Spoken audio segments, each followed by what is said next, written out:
On ouvre la troisième partie de ce 21-23 et Cécile, vous en avez parlé tout à l'heure dans l'un de vos journaux sur cette menace russe, notamment les menaces de drones. Eh bien, on va parler de manière indirecte de cette menace russe avec une invitée exceptionnelle ce soir sur notre plateau, Salomé Zourabichvili. Bonsoir. Bonsoir. Vous êtes présidente de la Géorgie de 2018 à 2024. L'élection de votre successeur en décembre dernier a fait l'objet de contestations suite à la modification de la Constitution et vous vous considérez toujours comme la seule présidente légitime du pays. Je rajoute que votre successeur n'est pas reconnu par la communauté internationale. Également sur ce plateau, Alban Mikosi, bonsoir. Bonsoir Alban, visage bien connu de nos téléspectateurs. Vous êtes journaliste international ici à France Info et surtout aussi ancien correspondant à Moscou. Donc vous connaissez évidemment très bien toute cette région, toute l'Europe centrale et on sera heureux d'avoir votre expertise là-dessus. Alors, pour commencer d'abord sur la situation politique actuelle en Géorgie, on va regarder ce reportage de Younis Kelaf et ça nous permettra après d'aller plus loin dans le décryptage. Des manifestants tentant de rentrer dans le palais présidentiel il y a 11 jours. Les mêmes scènes de mobilisation depuis plus d'1 an en Géorgie. Cette fois, c'est une élection locale remportée par le parti contesté du rêve géorgien qui provoque la colère des habitants. Nous continuerons tant que nous n'aurons pas atteint notre objectif. Ce parti, le rêve géorgien, affichait initialement des positions pro-européennes. Mais depuis plus d'1 an, et notamment sa prise de pouvoir fin 2024, le parti bascule vers un discours pro-russe et plonge le pays dans une crise politique. 80% des Géorgiens demandent à rejoindre l'Union européenne et veulent la démission du pouvoir en place. Autre symbole de crispation, une loi qui exige que les ONG ou les médias qui perçoivent plus de 20% de leur financement de l'étranger s'enregistrent comme une organisation servant les intérêts d'une puissance étrangère. Cette loi, c'est un obstacle au processus d'intégration de la Géorgie à l'Union européenne. Elle veut faire taire le secteur civil et les journaux indépendants. Un texte porté par le rêve géorgien, dont le débat au Parlement a été le théâtre de scènes surréalistes. Alors que ce membre du parti présente la loi, un député de l'opposition se rue sur lui. Une bagarre générale éclate. Le symbole d'un pays tiraillé entre son intégration à l'Europe et ses liens avec la Russie. Dans cette ancienne république du RSS, berceau de Staline, 2 régions, 20% du territoire, sont occupées par les forces russes depuis 2008. La population géorgienne, elle est assez hostile à Vladimir Poutine et à la Russie d'aujourd'hui. Elle aspire très fortement à se rapprocher, à rejoindre l'Union européenne dans les années à venir.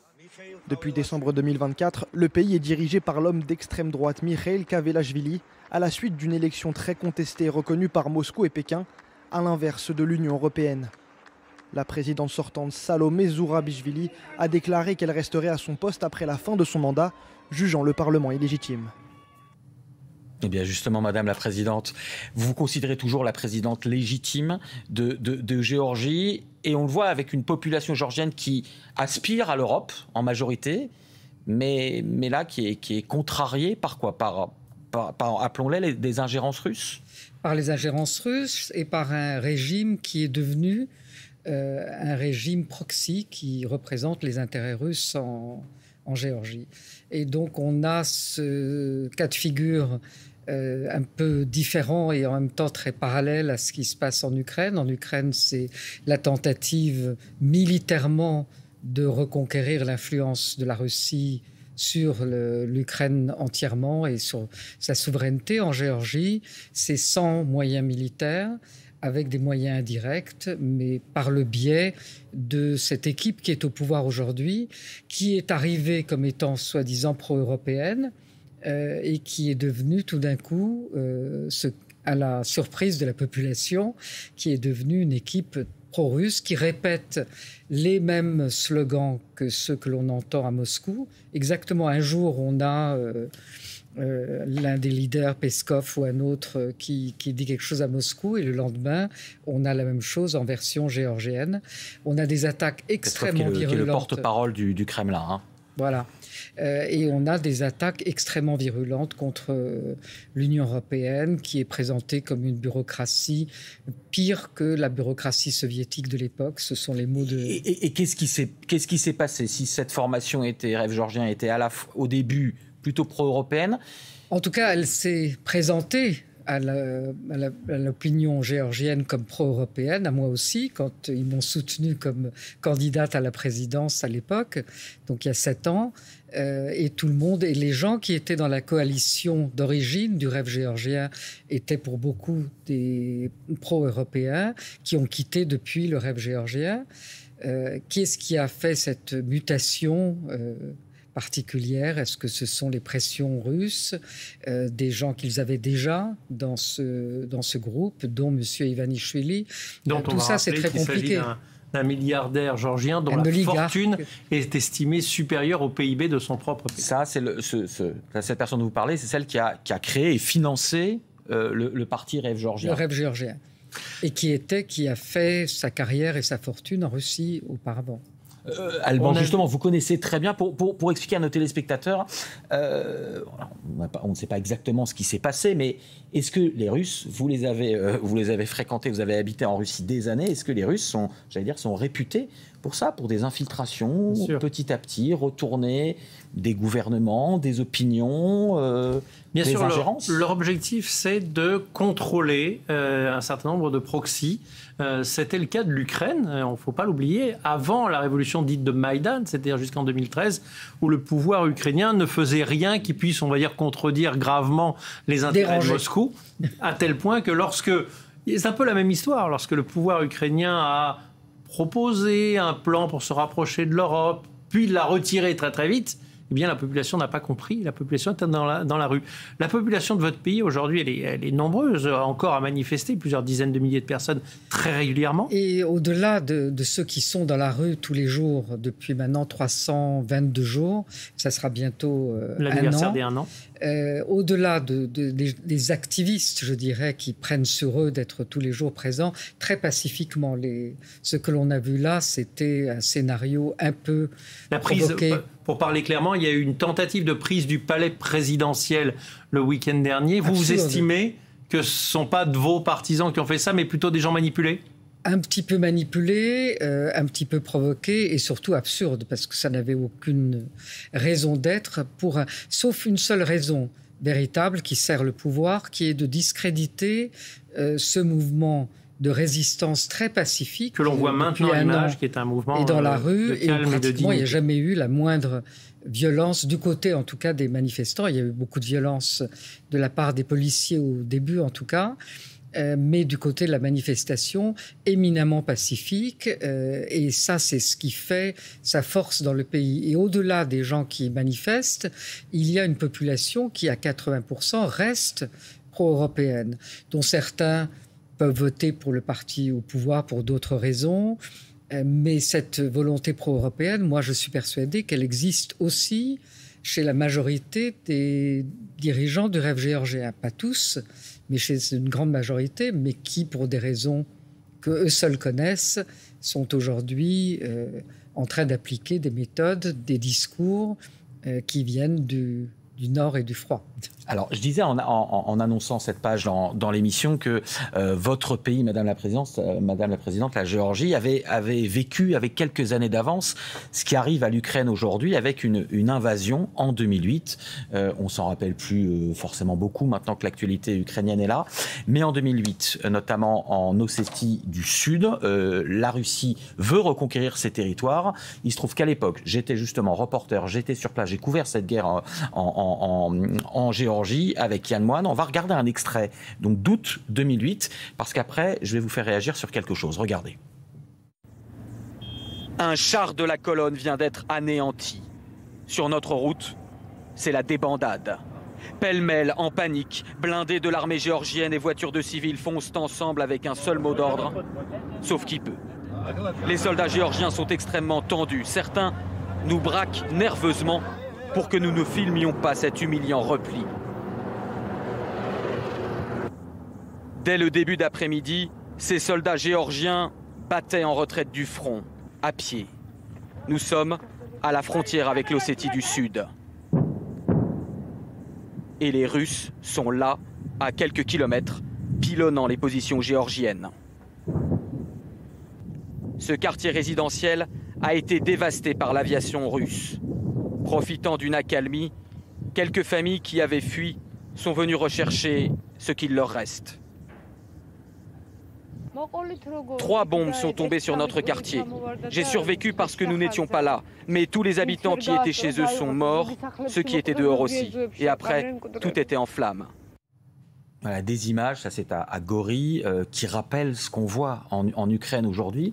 Ce que je voulais vous confier, Madame la Présidente, c'est que quand j'ai repensé à cette mission en 2008 en Géorgie, je me rappelle qu'à l'époque, même moi, reporter, journaliste envoyé sur place, je n'avais pas pris conscience de la menace que pourrait représenter Poutine 15 ou 20 ans plus tard pour l'Europe. À l'époque, je me rappelle quand on en parlait avec l'équipe, on se disait Vladimir Poutine veut récupérer ce qui était autrefois l'ancien empire soviétique. Je ne vais pas dire qu'on n'y comprenait pas grand-chose, mais bon, on ne se disait pas que ça pouvait arriver jusqu'à nos portes plus loin en Europe. Voilà, aujourd'hui, on en est là avec l'Ukraine. Est-ce que, moi, comme évidemment tout le reste en Europe, on a évidemment manqué de clairvoyance?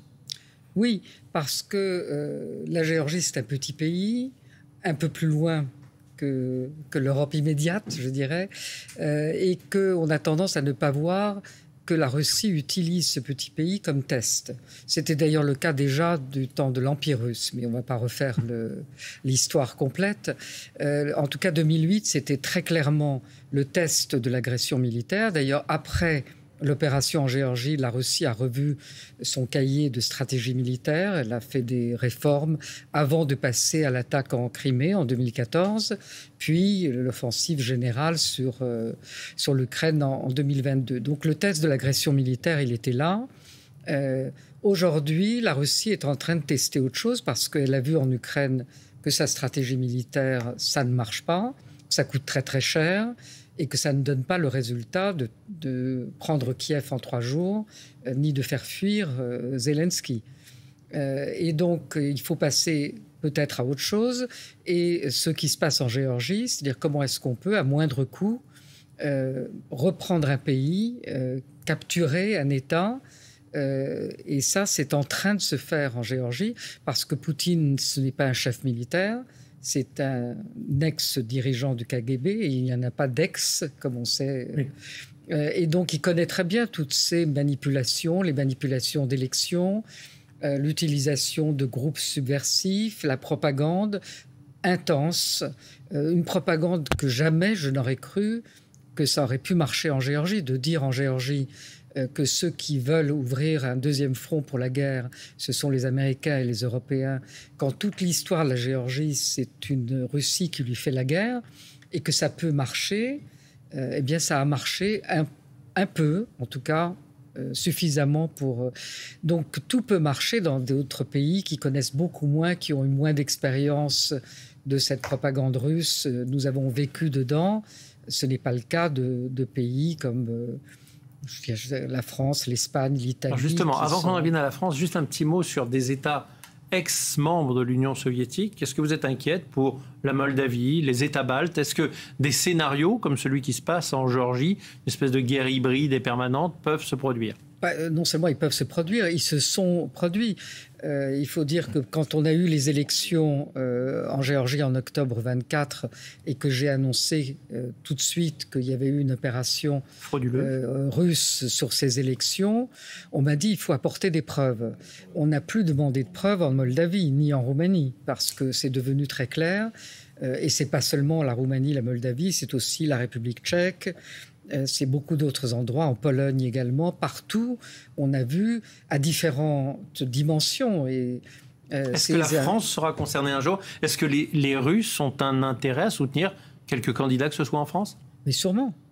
Sûrement. Ils sont déjà là. Ils ont déjà des agents qui répercutent leurs thèmes, leur propagande. Est-ce qu'on le voit? On l'a vu avec les ingérences, puisque ça a été prouvé par notamment les services d'enquête et de police, les ingérences qu'il y a eu en France, les têtes de cochons coupées, les étoiles de David, les mains, les filières sont remontées jusqu'en Bulgarie, jusqu'en Serbie, avec des commanditaires russes. Voilà, c'est très facile d'aller semer. Il n'y a rien de plus facile que de polariser, d'opposer les uns aux autres. On les voit. Pour ces services-là, et pour un pays qui a été habitué à faire ça pendant des décennies. Donc là, il y a une reconversion et un retour, je dirais, un peu aux sources. Ce qui est préoccupant, c'est que dans le monde d'aujourd'hui, c'est la Russie qui maîtrise ce que l'on appelait la soft power, qu'on peut appeler aussi la propagande, cette guerre indirecte, cette stratégie hybride. C'est la Russie qui est en tête, et l'Union européenne, qui était par essence le pays de la soft power, puisqu'elle refusait la puissance militaire et pensait attirer, et avait attiré en fait par l'économie, par la prospérité et par les valeurs, aujourd'hui ne sait plus quoi faire. Juste pour ce que vous disiez, Madame la Présidente, que la Géorgie avait été un premier test, on va voir un deuxième extrait de reportage sur ce qu'il en est aujourd'hui. On parlait de cette Ossétie du Sud, qui a donc été conquise par les Russes. Dans cette technique de grignotage, notre présentatrice de notre magazine Nous les Européens, Éléonore Gay, elle vous avait rencontré d'ailleurs à l'époque, est allée en Géorgie. Elle est allée à cette frontière. Donc entre les images de 2008 que j'avais tournées en 2008 et aujourd'hui, on va voir des barbelés, et puis les Russes tentent de grignoter. On va voir une séquence assez émouvante, assez amusante aussi, avec une grand-mère géorgienne. On l'écoute, on la regarde et on en parle après. Et les barbelés gagnent du terrain. Comme ici. 5 ans après la guerre, Valia Vanishvili, géorgienne, a vu son terrain coupé en deux. Depuis, elle est comme prise au piège. Est-ce que vous voyez les soldats russes ici? Oui, bien sûr, je les vois souvent. Ils sont passés tout à l'heure. Ils sont là-bas. Ils se cachent. Ils sont allongés dans les fourrés. Ils nous observent depuis les buissons là-bas. Qu'est-ce que vous dites aux Russes quand ils viennent? Les Russes, eux, ils me disent: t'es pas encore parti? T'es encore là? Tu sais que tu es sur notre territoire ici. Et moi je leur réponds: allez vous faire foutre, espèce de salopard. Voilà, fière citoyenne géorgienne. Madame la vous, les Présidente. grands-mères. Ben oui, voilà. Est-ce que vous avez un espoir que l'Ossétie du Sud, l'Abkhazie, qui représente 20% du territoire de la Géorgie à peu près, soit un jour rendue à leur patrie d'origine, la Géorgie, ou est-ce que pour vous, ce sont des territoires qui sont perdus? D'abord, il faut que la Géorgie ne soit pas perdue elle-même. On commence par là. Donc il faut solidifier cette résistance qui existe. Le deuxième espoir, il est l'Europe. C'est via l'Europe, parce que ça, c'est la grande attraction pour l'Abkhazie, qui s'est toujours considérée comme la région la plus occidentale, la plus européenne presque de la Géorgie. Et historiquement, c'est vrai que c'est la mer Noire, c'est la côte de la mer Noire. Et donc ces régions ne reviendront que dans un ensemble qui soit un ensemble européen. Mais justement, qu'est-ce que vous avez envie de dire à l'Europe? Vous disiez tout à l'heure, l'Europe voulait être un soft power et découvre qu'il faudrait peut-être être un hard power militaire. Aujourd'hui, qu'est-ce que vous avez envie de dire à l'Europe et aux Européens, encore une fois, peut-être, qui continuent peut-être à se bercer d'illusions sur la Russie, à être naïfs? Oui, il y a une espèce de volonté de se dire: ah ben, on les a peut-être pas complètement perdus. Je parle de régime, parce que le pays n'est pas perdu, la population n'est pas perdue, mais ils regardent ce régime en disant: après tout, on va peut-être les retenir quand même, on va essayer de parler avec eux. Or, ce régime a choisi... Vous parlez du régime russe, hein. Géorgiano-russe. Géorgiano-russe, oui. Quand les dirigeants géorgiens attaquent l'Allemagne et l'Europe en disant Goebbels, c'est aussi les valeurs européennes, il y a un moment où il faut dire non, et il faut avoir des moyens pour résister à cela. Et les moyens qui sont nécessaires, c'est de prévenir les fraudes électorales et les interférences électorales. Or, là-dessus, il faut que l'Europe travaille pour savoir quelles sont... Personne n'est venu en Géorgie pour examiner quelles étaient les techniques qui avaient été utilisées. Nous, on sait à peu près, mais des gens qui sérieusement... peuvent observer et ensuite en tirer les conséquences pour savoir comment défendre d'autres pays, ou y compris la Géorgie, si demain est-ce qu'il faut que l'Europe montre un petit peu plus les dents? On en a beaucoup parlé sur ce plateau avec Alban notamment. On voit les incursions de drones, toujours cette technique de grignotage, de faire des tests. Psychologique aussi, les ingérences dont on a parlé. Est-ce qu'il faut que l'Europe montre plus les dents? c'est montrer qu'ils testent et s'il n'y a pas de réaction, ils testeront davantage. De la même façon que le discours on passera à l'arme nucléaire si c'est nécessaire qu'a tenu Medvedev. C'est lui qui tient les discours les plus virilistes. Les plus durs. C'est de la psychologie.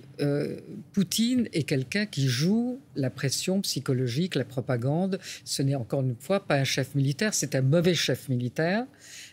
C'est pas une grande puissance militaire aujourd'hui, mais c'est une grande puissance de subversion. Juste un mot, quand vous entendez Angela Merkel dire l'Europe se trompe, au contraire, il faut qu'elle cherche à se rapprocher de la Russie. C'est pas la Russie la responsable, c'est l'Europe.